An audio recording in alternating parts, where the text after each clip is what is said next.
ស្ដីបងប្អូនទាំងគ្នាគេនេះវិលមកជួបគ្នាទៀតហើយហើយខ្ញុំក៏មានរឿងមួយលើកយកមកបង្ហាញនិងក៏ចែករំលែកដល់បងប្អូនស្ដាប់ជាទីស្ដាប់ទាំងអស់គ្នាដែលរឿងមួយនេះខ្ញុំបានពីបងប្រុសម្នាក់ដែលគាត់មានឈ្មោះម៉ៅគាត់បាននិយាយប្រាប់ខ្ញុំកាលពីគាត់នៅជំទង់ណាបងប្អូនហើយគាត់មានមិត្តភ័ក្តិចំនួន3នាក់បងប្អូនចង់ដឹងថាសាច់រឿងគាត់បែបណាអត់ខ្ញុំសូមបញ្ជាក់បន្តិចថារឿងនេះគឺជារបៀបបែបខាងមន្តអាគមណាបងប្អូនបងប្រុសមកគាត់បាននិយាយរឿងមួយប្រាប់ខ្ញុំកាលពីគាត់នៅវ័យជំទង់ណាបងប្អូនកាលពីគាត់នៅវ័យជំទង់គាត់មានមិត្តភ័ក្តិចំនួន3នាក់ដែលគាត់មានឈ្មោះម៉ៅហើយនៅមិត្តភ័ក្តិម្នាក់ទៀតមានឈ្មោះវិបុលហើយនៅម្នាក់ទៀតដែលគាត់មានឈ្មោះរតនាចំណែកបងវិបុលគាត់គឺជាកូនខាងមេភូមិប៉ុន្តែគាត់មានទ្រព្យសម្បត្តិស្ដុកស្ដម្ភការចំណងហ្នឹងណាបងប្អូនហើយរឿងមួយនេះបើសិនជាគិតទៅគឺវារំលងប្រហែលជាខ្ទង់30ឆ្នាំចំណែកឯបងវិបុលគាត់ថាគឺជាក្មេងទំនើងនៅក្នុងភូមិណាបងប្អូនគាត់តាំងពីតូចរហូតមកដល់គាត់វ័យជំទង់ហ្នឹងឪពុកម្ដាយរបស់គាត់គឺគាត់តាមគាត់គ្រប់យ៉ាងលក្ខណៈថាអត់ចង់បានអីឬក៏គាត់ចង់ធ្វើអីមួយម្ដាយឪពុកគាត់គឺអត់ដែរចេះហាម5កូនទេកូនចង់ទាអីកូនចង់ធ្វើអីគឺឪពុកម្ដាយគាត់ស្របតាមទាំងអស់អញ្ចឹងហើយបងវិបុលហ្នឹងគាត់ក៏ខ្លាយទៅជាក្មេងម្នាក់ដែលលក្ខណៈថាទំនើងចូលចិត្តធ្វើបែបគេឬមួយក៏ដឹងថានៅស្រុកភូមិនេះមានក្មេងជើងកាងឬក៏ក្មេងទំនើងដោយគាត់អីហ្នឹងគឺគាត់ទៅរកហើយទៅបង្ក្រាបគេបងប្អូនលក្ខណៈថាទៅបង្ក្រាបគេ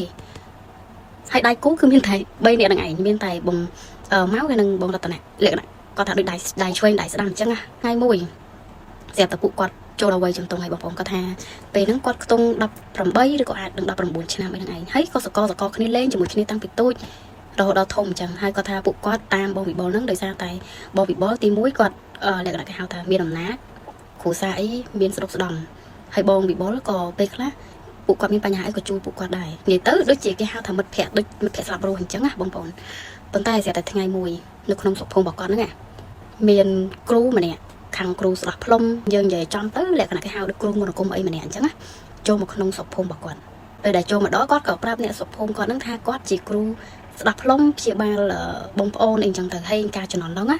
គាត់ថាអត់មានគ្រូពេទ្យឬក៏អត់មានអីទេគេមានតែគ្រូខ្មែរគ្រូអីហ្នឹងឯងបងប្អូនយើងឈឺឬក៏យើងអីហ្នឹងទៅរកផ្ទះគ្រូឲ្យគ្រូស្ដាប់ផ្លុំអីចឹងទៅ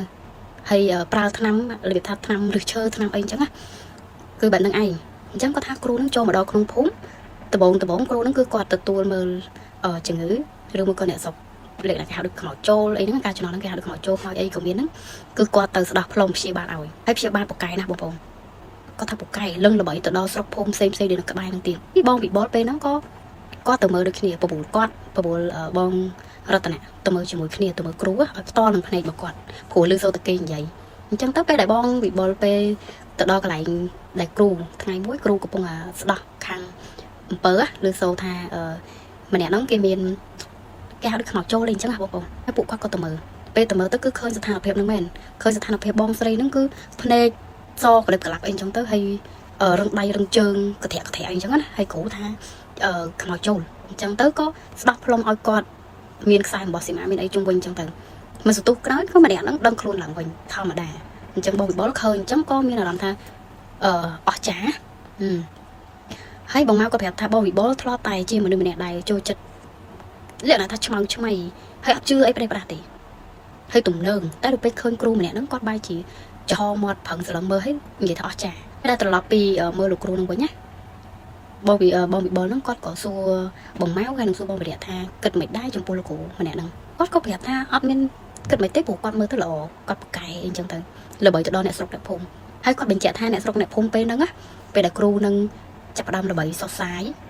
គាត់អត់ចង់ឲ្យគ្រូនឹងចេញពីភូមិស្រុកភូមិរបស់គាត់ហ្នឹងទេគាត់សុខចិត្តធ្វើខ្ទមមួយឲ្យគ្រូនឹងដើម្បីស្នាក់នៅក្នុងទឹកដីហ្នឹងហ្មងគ្រូហ្នឹងក៏គាត់អើទៀតគាត់អត់ចំតោះហេបងប្អូនហើយបងម៉ៅគាត់បញ្ជាក់ថាគ្រូហ្នឹងនៅយូរទៅទទួលធ្វើមន្តអាគមទៀត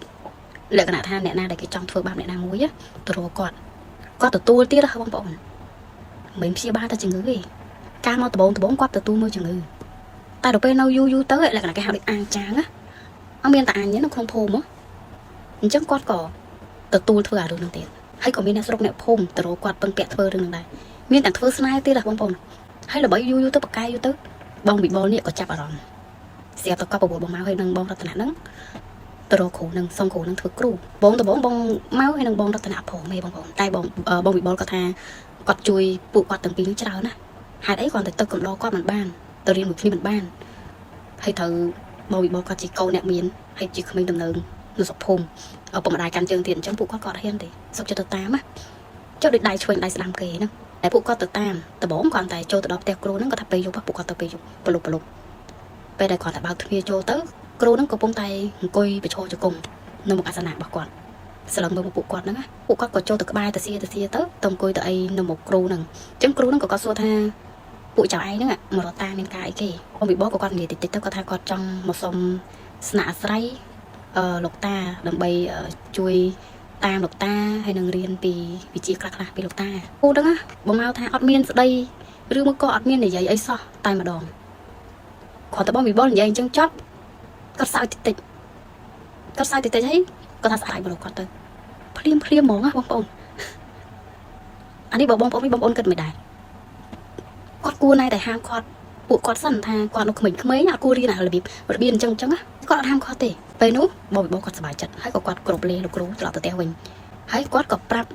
ទៅបងរតនៈហើយនឹងបងម៉ៅថាស្អែកត្រូវទៅផ្ទះគ្រូជាមួយនឹងគាត់ដូចគ្នាដើម្បីរៀនទាំងអស់គ្នាថ្ងៃបន្តមកទៀតគាត់ថារៀនជាមួយនឹងគ្រូបានមួយរយៈណាបងម៉ៅតែថ្ងៃមួយគ្រូនឹងគាត់ឲ្យកណាត់ពណ៌ក្រហមមួយមកឲ្យបងវិបុលហើយគាត់ប្រាប់ថានៅភូមិក្បែរហ្នឹងមានគេស្លាប់មានស្ត្រីពោះធំស្លាប់លេខថាគាត់សម្រាប់រត់ចេញណាបងប្អូនអានេះខ្ញុំអធិស្ឋានខ្ញុំនិយាយក៏ស្ដាប់បន្តិចគាត់ថាមានស្ត្រីពោះធំសម្រាប់រត់ចេញអញ្ចឹងគាត់ផុតដង្ហើមទាំងម្ដាយទាំងកូនគាត់ចង់ឲ្យពួកបងវិបុលនេះទៅយករបស់ពីសាកសពនឹងយកអីក៏បានដែរឲ្យតែបានមិនថាដៃសក់ឬមកក៏អីទេឲ្យទៅយកមកបានបងវិបុលក៏គាត់ទទួលយកហើយពេលដែលពួកគាត់លាមើលกระดาษកណាត់ពណ៌ក្រហមហ្នឹងមានចាយន់ពីខាងក្នុងហើយមានកបិតមានកូនកបិតមួយតែកូនកបិតហ្នឹងគាត់ថាអត់ថ្មីទេរៀងចាស់ដែរហើយដងវាដងឈើប៉ុន្តែឈើហ្នឹងក៏មានឆ្លាក់ជីយន់ដែរបងប្អូនពេលដែលពួកគាត់ទទួលមើលហើយក៏គោរពជំរាបលាលោកគ្រូទៅ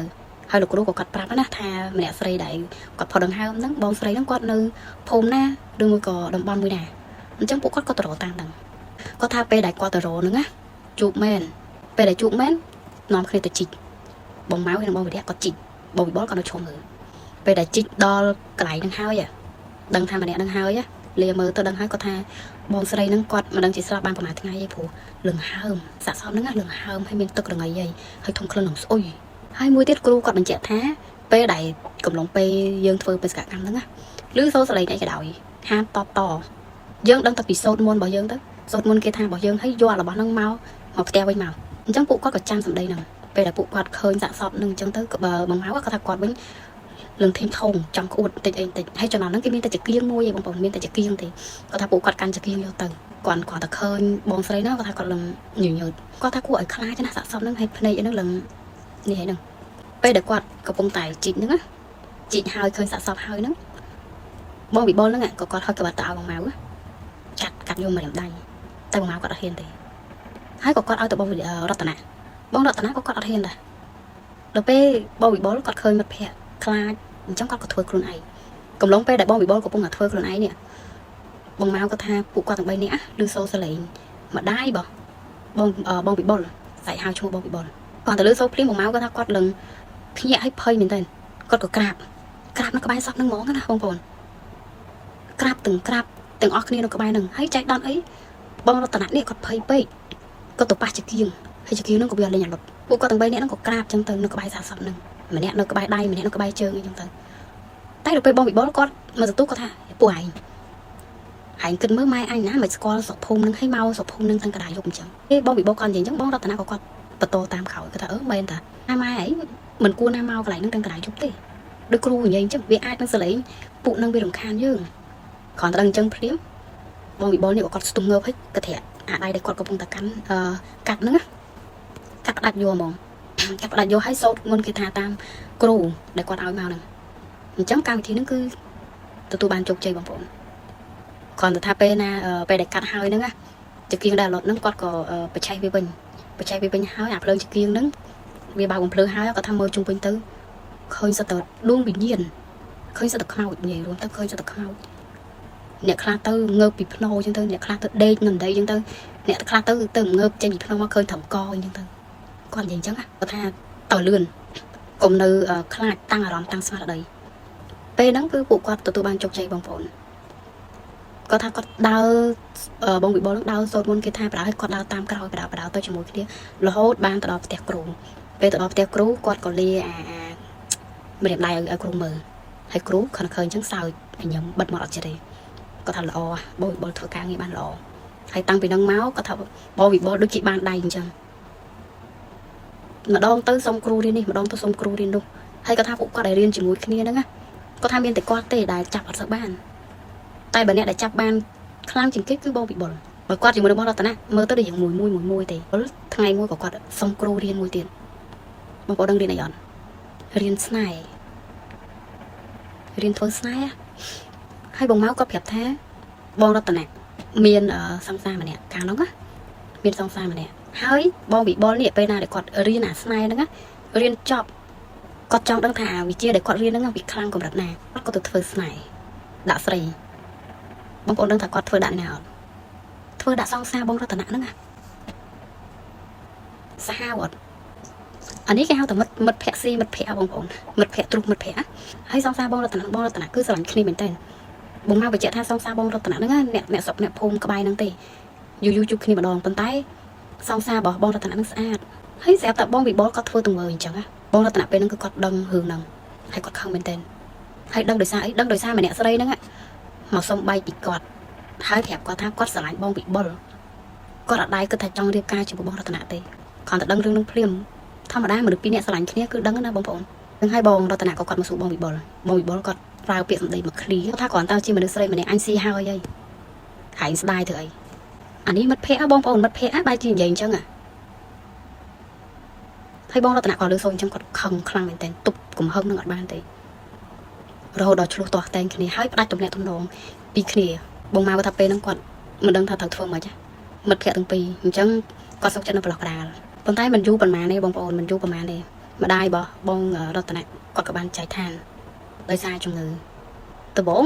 គាត់ហើយនឹងបងរតនៈគាត់គិតថាជាជំងឺណាបងប្អូនប៉ុន្តែតាមពិតមិនមែនទេគឺបងវិបុលធ្វើរហូតដល់ម្ដាយបងរតនៈស្លាប់ម្នាក់ទៀតសាហាវយកសង្សារគេហើយបែរជាធ្វើឲ្យម្ដាយរបស់គេទទួលមរណភាពទៀតមនុស្សនេះសាហាវណាបងប្អូនអានេះប្រហែលជាគាត់ខឹងដោយសារបងរតនៈដោយសារស្រីម្នាក់ឆ្លោះទាស់តែងគ្នាជាមួយនឹងគាត់ប៉ុន្តែគាត់ធ្វើឲ្យម្ដាយរបស់គេស្លាប់នេះពេលហ្នឹងបងមកគាត់បញ្ជាក់ថាបងរតនៈគឺខឹងមែនតើពេលដែលដឹងថាម្ដាយរបស់គាត់ស្លាប់ហ្នឹងគឺស្លាប់ដោយសារតែបងវិបុលហ្នឹងដោយសារគេរៀនមនោគមបងប្អូនដឹងស្រាប់ហើយអញ្ចឹងពេលខ្លះរឿងខ្លះគឺគេអាចនឹងដឹងណាតែគាត់អត់មកទេដោយសារគាត់គិតថាគេជាកូនអ្នកមានអំណាចគេមានទ្រព្យសម្បត្តិទោះបីជាកូនគេខុសក៏កូនគេនៅតែត្រូវដែរចំណុចហ្នឹងបងប្អូនអាចនឹងដឹងហើយចំណុចពីមុនណាឲ្យតែអ្នកមានអំណាចជិះជាន់ធ្វើបាបអ្នកដែលនៅខាងក្រោមនឹងសាហាវណាអញ្ចឹងគាត់ក៏រៀបចំសពម្ដាយរួចរាល់ហើយគាត់ក៏ចាក់ចេញពីស្រុកកំណើតទៅនៅស្រុកផ្សេងណាអញ្ចឹងទៅបងមកគាត់ថាគាត់ក៏មិនបានដឹងពីព័ត៌មានអីទៀតពីបងរតនៈដែរតែគាត់ក៏នៅតែរាប់អានធម្មតាជាមួយនឹងបងវិបុលហើយបងវិបុលពេលហ្នឹងណាគាត់ថាបានដៃកាន់តែខ្លាំងថ្ងៃមួយគ្រូដែលបង្រៀនគាត់បង្រៀនបងម៉ៅបងរតនៈនេះសុកបាត់ខ្លួនណាបងប្អូនអត់ដឹងថាគ្រូនឹងទៅណាទេនៅសល់តែអាសនៈចំណែកបងវិបុលគឺអត់មាននិយាយសោះគ្រាន់តែគ្រូបាត់ខ្លួនណាគាត់ចាប់ផ្ដើមបញ្ចេញចកោរបស់គាត់ហើយគាត់ថាមានតែគាត់ទេដែលគាត់អាចគ្រប់គ្រងអាសនៈរបស់គ្រូនឹងបានព្រោះគាត់ក៏រៀនមនោគមពីគ្រូនឹងអស់ហើយដូចគ្នាពេលហ្នឹងបងម៉ៅគាត់បញ្ជាក់ថាគាត់និយាយណែនាំបងវិបុលដែរតែបងវិបុលអត់ស្ដាប់ទេគាត់ថាបើសិនជាឯងចេះដឹងរឿងអញចេញពីអញទៅបងវិបុលគាត់និយាយអញ្ចឹងបងម៉ៅគាត់បានត្រឹមតែឈ្ងោកមុខហើយជាបន្តបងប្អូនក៏មានកូនសិស្សមកសុំរៀនមនោគមពីបងវិបុលហើយក៏មានអ្នកជំងឺផ្សេងទៀតមករកបងវិបុលដើម្បីដោះគ្រោះឬមួយក៏ស្ដោះផ្លុំឬមួយក៏អីផ្សេងអញ្ចឹងទៅទាំងដែលការពិតបងប្អូនបងមកក៏បញ្ជាក់ថាទាំងដែលការពិតគឺបងវិបុលនឹងឯងដែលជាអ្នកធ្វើអំពើទៅលើអ្នកស្រុកអ្នកភូមិហ្នឹងដើម្បីឲ្យអ្នកស្រុកអ្នកភូមិហ្នឹងខ្លោបខ្លាចអំណាចរបស់គាត់មករកគាត់បានលុយសាហាវបងវិបុលនេះសាហាវមែនតើបងប្អូនហើយគាត់ថាស្រីក្នុងភូមិបងវិបុលនឹងធ្វើស្នេហ៍ដាក់យកទាំងអស់ឲ្យតែមើលទៅឃើញស្អាតឃើញកូនកំមុំគេស្អាតអីហ្នឹងធ្វើស្នេហ៍ដាក់យកទាំងអស់ហើយគាត់ថាមួយទៀតស្នេហ៍ដែលបងវិបុលរៀនជាមួយគ្រូហ្នឹង còn ta liệp cầm muốn hay hao chú hay sợi đại quạt trong ba nó cứ mở đó bong bị bong lên thực lại là thằng ngục ngược các bạn rồi thì tụi bay chị đăng thà bị bong nữa miền này luôn còn đâu ta smart chặt mà thôi sợi mà thôi bỏ pon cục này mình tha nó không sọc phong qua thì phong cả bay nó còn chừng này áoแต่ lưỡi sâu tham biên này đi cả mỏng nè xa đấy nữa đăng chúa đã ngồi vô tầng khăn ở trong phòng là một tùng nương càng caจะ hao hết là một càng anh đi dùng nhiều quả sập tới bong bị bong đi và xin chỉ sập tới đăng cho nó đủ màn cho này bong ở bong máu còn có bình chẹt hà rừng đang băng cả lăng rồi dẹp tập bong nó tận nặng còn định một con phong xa chỉ thoại bây đại bong ra tận nặng màu con phong xa chỉ thoại nữa mấy tha trong màu thưa ấy tê còn có trong màu nơi sọc nạt bạc con ở trong màu miền rương ấy chỉ một bong bị bong ấy tê tay bong bị bong đi à còn từ lưới sâu bong ra tận nặng màu chẳng mơ tới được chị ọt bình chật tê từ ngày muối bong ra tận nặng còn khơi mình được chơi trao nó không phốm á tích nhận đi chơi tích nhận nu chơi ấy chẳng tao hết toro bong bị bong lần hay toro mà đông đó mày ọt tay chơi bong ôn bong máu thả ọt trao bị bong lên vô trao nè từ nấp kê đó á chẳng bong ra tận nặng đó nghe còn anh là chẳng có prap nè phun tha quạt che tịch tuổi bởi chư cắt ấy ai mà rồi cắt bàn chấm cắt mưa ao vô lùi thì chẳng nè sống nè phun khác cắt trong xạ là bòn đời ra tại cái thọp đang thạc quát chỉ một bò ấy nè đau chỉ một khné chẳng cái cò tờ rô cắt mưa tớ chui ban men một ổn chui ban chẳng nè sống nè phun có cắt chập đam bù váy tờ rô bong ra tận nặng vào nhà sải bong ra tận nặng cắt chia ba ở lùi cắt chật lò hết chia ba chia được khné bong bị bong nó khăng mình tên bong máu thà bong bị bong nó khăng nè xẹp từ ngày môi bong bị bong nó á thơm bơ từ lư bong ra tận nặng xa hào ạ vô sang xa cái thưa ai mà đai cái salad thấy nó thơm bơ từ lư cây tiệt ôi mật xa hào nè bong này bây đó á bong màu các bạn trẻ tha quát còn đăng tha bong bị bó liệt thơm bơ từ lư bong ra tận nặng con có scat từ chua bong ra tận nặng tình dục cái cục đâm nào đâm tôm từ bong ra tận nặng tha bị bó cất mình xuống mà lơ ải nhảy ai hành bị giặt khuôn bong máu có thao còn hiện nó vui bong ôn để xa khát lâu bong bị bọt đăng tôi thơm bơ được có thưa ấy mà lo mà được quát được cái gì chẳng quát khoản để kẹp hai quát có trên bị tiêu bong ra tận nặng bên phìm bong ra tận nặng còn nó quát đăng chẳng thấy có thang hải tục chất tư ai nhận ấy bong máu có thao về được quát trên bị tiêu bong ra tận nặng đó á xẹt từ nó tam phơi quát khơi miên mà được một crom nâng á bong ôn các ba từng ngầu khuôn scom hay miên tật khao thì hay khao nó mơ tới địch dễ địch ục phơi mau du nặng chầm mà crom nó ai đừng miên bài chiếc tung vào mũi tầm bờ nè còn ta quạt khơi chẳng phim á có tháp phụ anh á hay sói tập theo bong ra tận nặng anh phụ quạt điên nó công địch kia con ai đăng bong con ai bay chạy đăng tha crom nắng chiêu mà đúng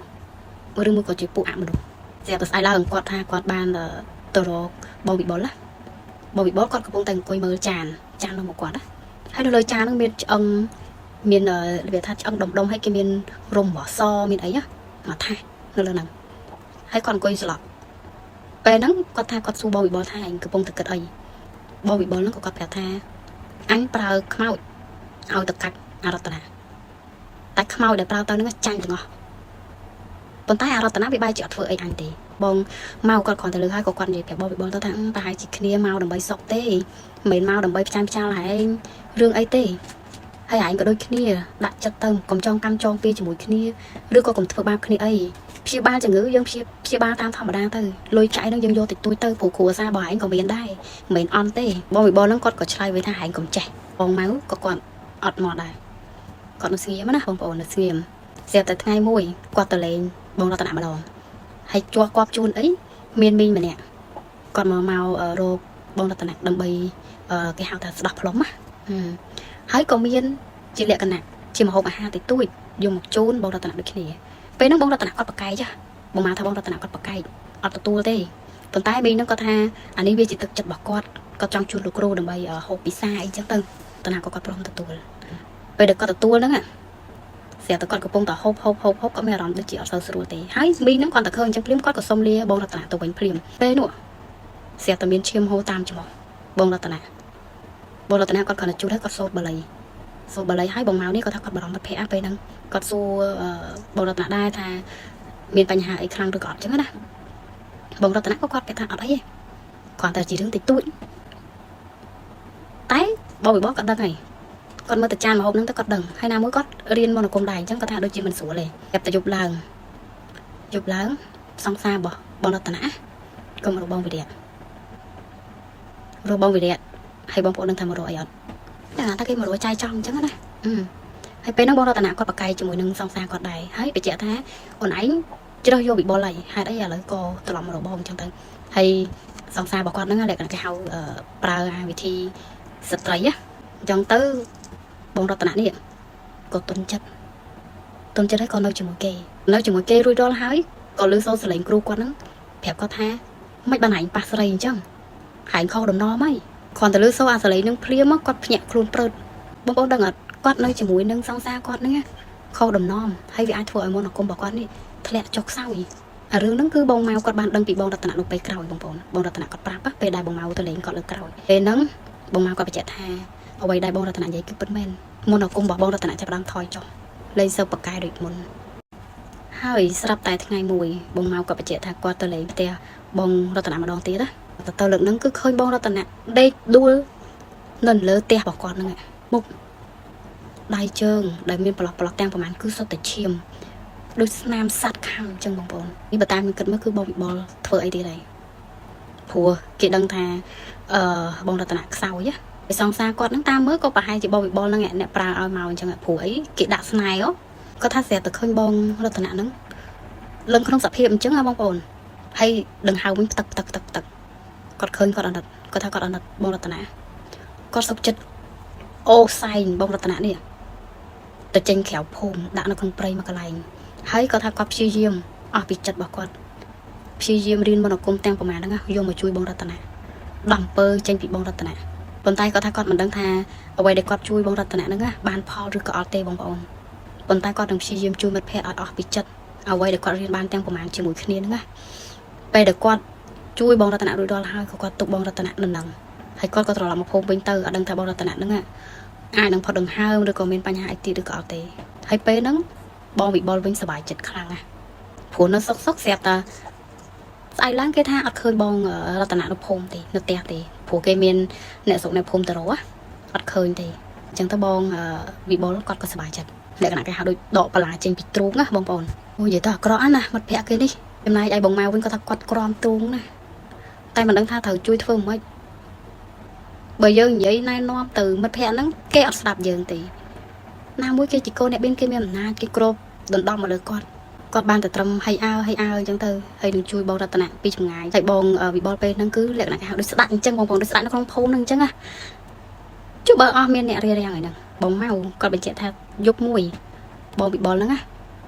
គាត់ថាគាត់អត់នៅសម្រាប់នៅកន្លែងគាត់ហ្នឹងទេអត់នៅកន្លែងអាសនៈទេគាត់ទៅផ្ទះគាត់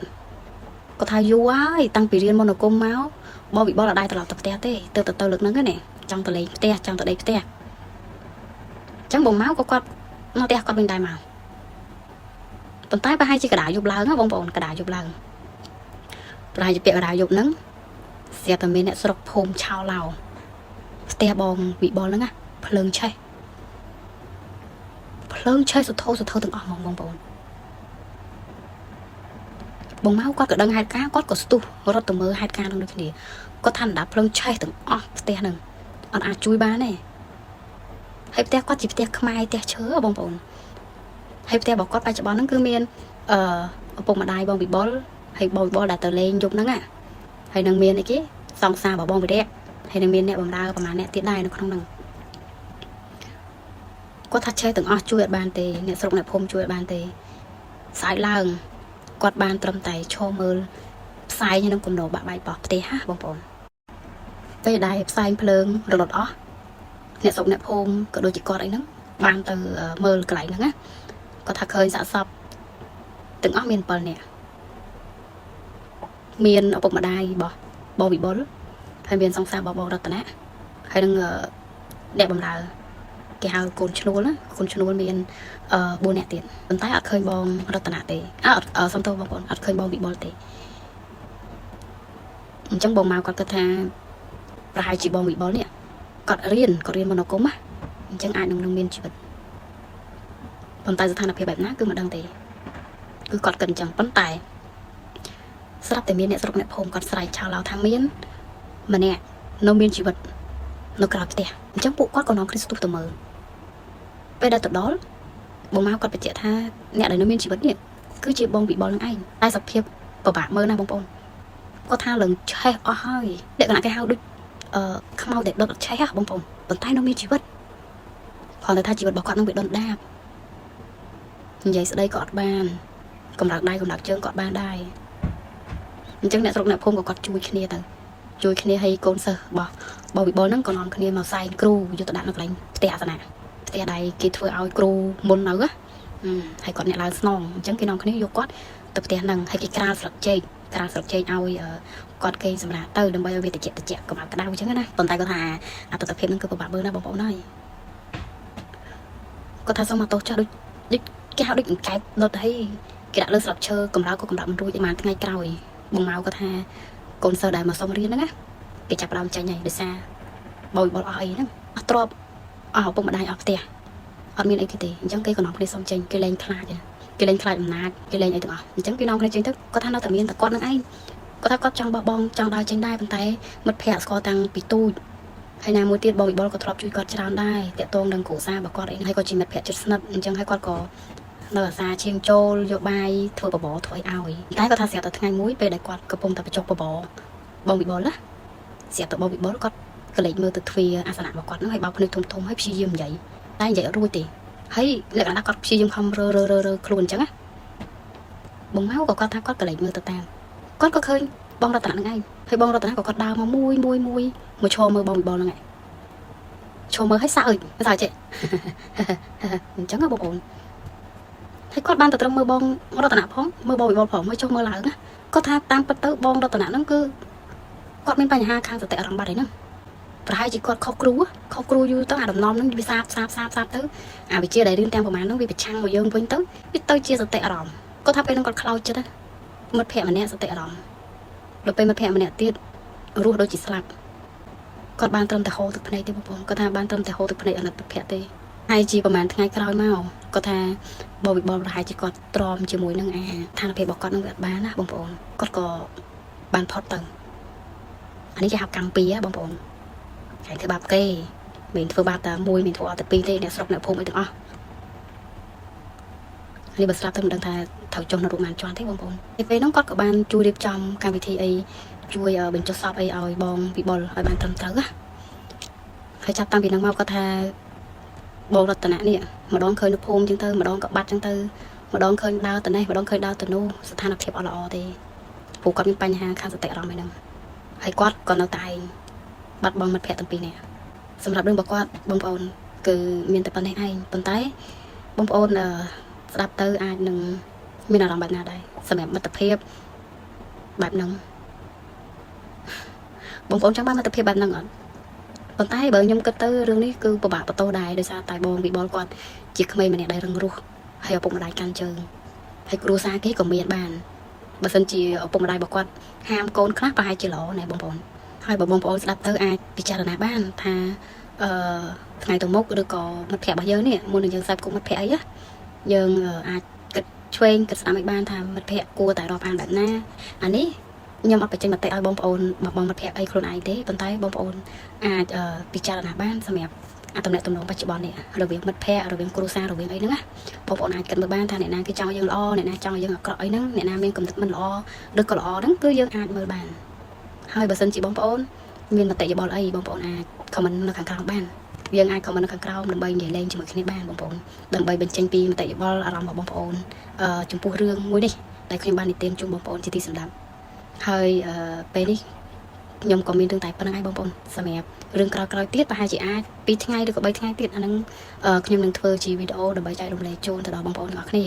ហើយបើបងប្អូនទាំងអស់គ្នាពេញចិត្តអាចជួយ Subscribe លើកទឹកចិត្តដល់ខ្ញុំជាបន្តទៀតដើម្បីខ្ញុំធ្វើវីដេអូជូនបងប្អូនជាទីសម្រាប់ដូចគ្នាអរគុណបាយបាយ